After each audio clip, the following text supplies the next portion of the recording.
40 years ago, the country was almost brought to a halt by a series of strikes coordinated by the big public sector unions. The enduring image was the enormous piles of rubbish in the streets of some of our bigger cities. It became known as the winter of discontent.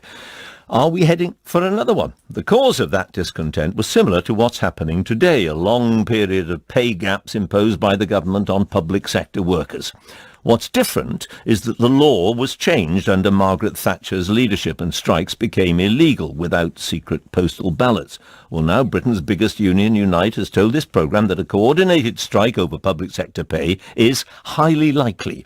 Unite's General Secretary Len McCluskey said his union was willing to break the law to go on strike over pay in the coming months. He was speaking as the trades union in Congress in Brighton voted to support coordinated campaigns.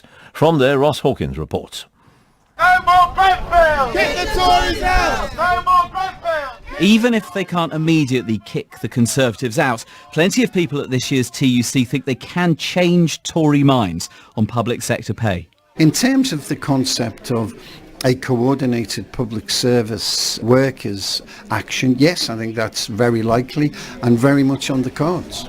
Likely despite a new law requiring a 50% turnout for successful strike ballots. We will always stand shoulder to shoulder with our members. If the government have pushed us outside the law, then they'll have to stand the consequences. So would Len McCluskey, who's already said he'd take out a line from his rulebook requiring his union to act legally, back a strike by workers over public sector pay in the coming months if the turnout fell short? A strike that could be illegal? He says, very simply, yes.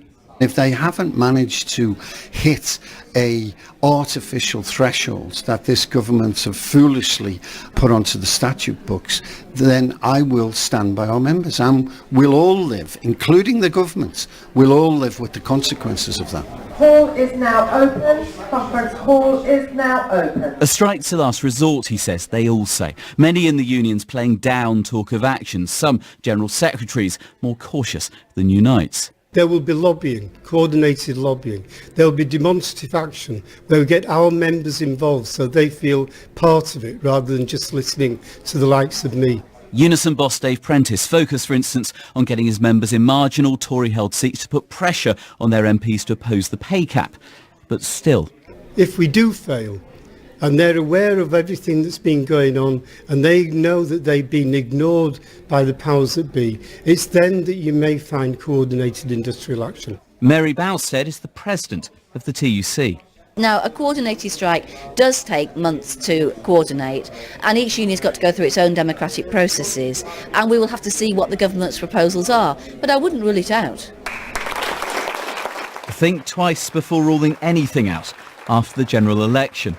All of the right-wing media and the traitors within our midst who said that the British electorate are not interested in radical policies, well, how wrong they were. That was Len McCluskey speaking at the weekend at an event with the Shadow Chancellor John McDonnell. I asked him to identify those traitors.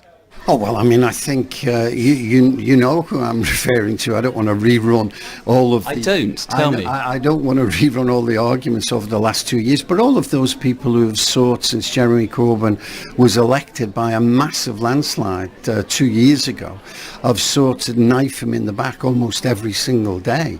They're the traitors. In broad terms, do those traitors include MPs? Yes, of course it does.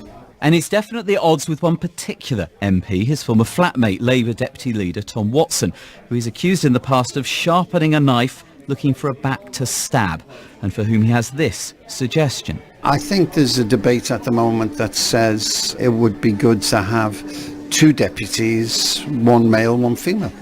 And do you think that that should take place? So Tom Watson would be joined by a female Deputy Leader? I think that sounds like a good idea to me. Those who are our contracts, just demand jobs! Just an idea, but one that would happen to strip power and prestige from a rival. An idea from a Labour left confident now, not just of being heard, but of forcing change. Ross Hawkins reporting there. Well, on yesterday's programme, I asked the TUC General Secretary, Frances O'Grady, whether she would support industrial action. I'm very clear that people are angry, and Yes. if we don't get that pay rise, then the TUC is certainly ready to assist our unions and coordinate as we always do. In other words, we But could it's a see a winter last of resort. discontent. It's a last resort, and the government could do the sensible and fair thing and give people the pay rise they deserve. Well, Richard Burgon is the Shadow Secretary of State for Justice, Shadow Lord Chancellor. Good morning to you. Morning, how are you doing? Fine, thanks. If Unite goes on strike without hitting the 50% threshold, would you support them? Well, I think the real issue here is that the only lawbreakers that have been when it comes to worker-employer relations are actually the government, because it was on the 26th of July that the Supreme Court decided that the Ministry of Justice, of all things, has been operating unlawfully with their employment tribunal fees. I'm asking you a completely for a number different of years. question, though, aren't I? I'm asking you whether you would support Unite breaking the law. Nobody's talking about returning to the industrial relations of the 70s. What Well- some people are talking about, if you let me finish if that's okay, is returning to the employment practices of the 1970s.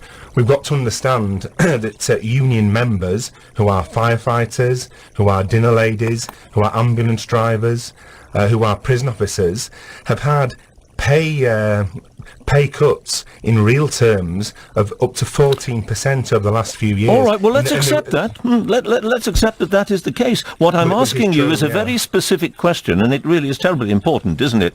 Because you are a senior figure in the in the opposition, Shadow Secretary of State for Justice, Shadow Lord Chancellor. I'm asking you whether, if Unite were to go on strike, breaking the law, knowingly breaking the law, as Len McCluskey has just posited, would you support them? These are complete hypotheticals. No, And they're as a- not, and because Len McCluskey has raised it. If it were a hypothetical, Len McCluskey would have said so himself. He answered a direct question from Ross Hawkins directly and said, yes, he would consider going on strike, even if it meant breaking the law. I'm asking you for the third time whether you would accept that yourself. Well, in relation to the question of turnout in strike ballots, what we've always been supportive of is encouraging as many people to vote as possible Indeed. in these strike ballots, including e-balloting, including considering Yes, yes, workplace no, balloting. nobody And disputes that. And what a Labour government would do would be repeal the Trade Union Bill, the Trade Union Act. Yes, but you're not in which is- government at the moment, are which you? is seeking to stop trade unions from taking action to stop ordinary people, hundreds of thousands whom are listening to your show this morning, from suffering a 14% Yes, and pay you've made cut that in point real with the terms. greatest respect, but I'm inviting you to either support or condemn the threat that has been made by Len McCluskey. You seem unwilling to do that either way. There isn't any illegal strike action taking place. The only It is being illegal- threatened, as you very well know. It is being threatened by Len McCluskey, and I'm asking you again, and I'll give up in a minute, but let me just try once more. I'm asking you again whether you would support that threat or not. Well, I think the real issue is that rather than talking about... All right. Let me finish if that's okay. Rather than talking about one line from a speech or interview from a General Secretary of a trade union, we should be talking about the reality faced by hundreds of thousands of your listeners. As I've said, nurses, care assistants, firefighters, prison officers, teaching assistants, and all too often they get written out of this discussion. So that is who this is about. And isn't it Fine, wrong? all right. Well, what kind of government do we have that has made it so that these hard-working, decent people, because trade unionists aren't some kind of other or some kind of enemy within, these hard-working people faced with a situation where they're so desperate they're considering... And now the coordinating government, strike action. and now the government, as you very well know, is beginning to move away from the 1% strike, from the 1% pay cap, and so it's moving in the direction that you wanted to go. And what I'm asking you once again, and I won't ask you about the illegal bit because you're not going to answer that clearly, do you think a coordinated strike of some sort is likely, and would you encourage that?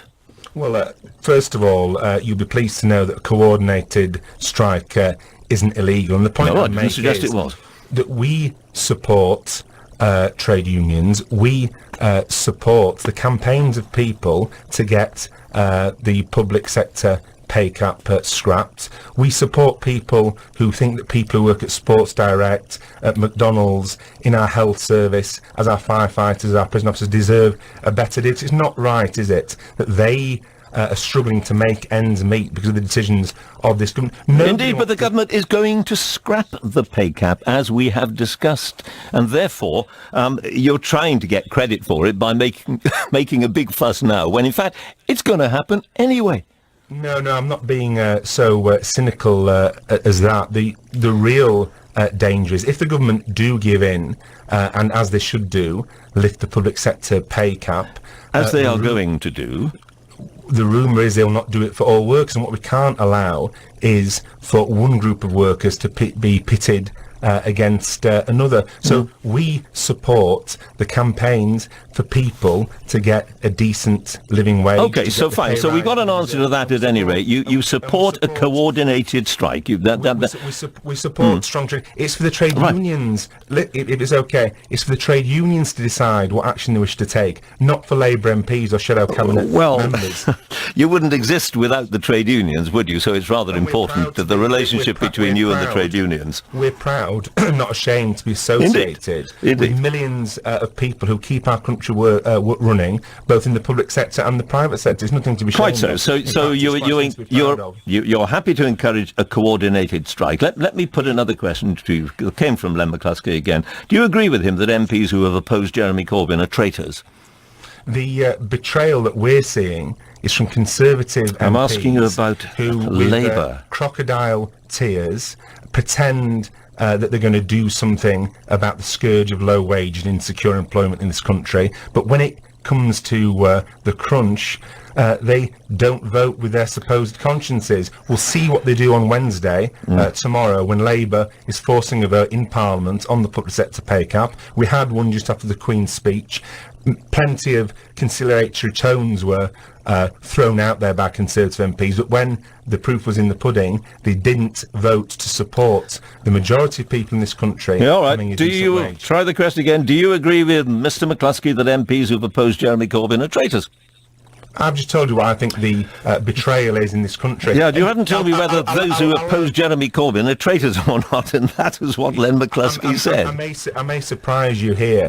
When constituents come to my advice sessions to seek help, when thousands of people contact me as a local MP throughout the year, if you let me finish, they are not getting angry about the words of a union general secretary. Okay, let's forget the words of the general secretary. They are getting angry. They're getting angry about the fact that their wages have been reduced by up to 14% over the last few years. And you have made that point many times. A very quick, if I may, very final question, and it's really a one-word answer, if I may. Does the Labour Party need a second deputy leader, female deputy leader, as Len McCluskey and one or two others have suggested? That's a yes or no. Should there be another deputy leader?